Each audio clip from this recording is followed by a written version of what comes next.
কাঠমান্ডুর বক্তপুরে অবস্থিত দরবার স্কয়ার ইতিহাস ও সংস্কৃতির এক অনন্য নিদর্শন, যা মধ্যযুগীয় নেপালি স্থাপত্য, রাজনীতি ও ধর্মীয় ঐতিহ্যের ধারক।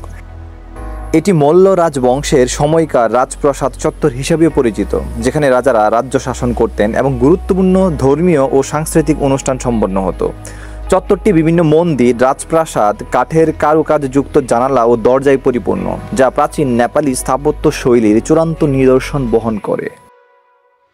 ইট, কাঠ ও পাথরের নিখুঁত সমন্বয়ে গড়া এই স্কয়ার ইউনেস্কো ঘোষিত বিশ্ব ঐতিহ্যের স্থানের মর্যাদা পেয়েছে। এখানকার বাদশালা মন্দির, লায়ন্স গেট, গোল্ডেন গেট ও পাঁচতলা নিয়াতপোলা মন্দির বক্তপুরের ইতিহাস ও ধর্মীয় আচার অনুষ্ঠানের সাক্ষী। নেপাল সিরিজের আরও গুরুত্বপূর্ণ তথ্য পেতে চ্যানেলটির সাথে সংযুক্ত থাকুন। ধন্যবাদ সবাইকে।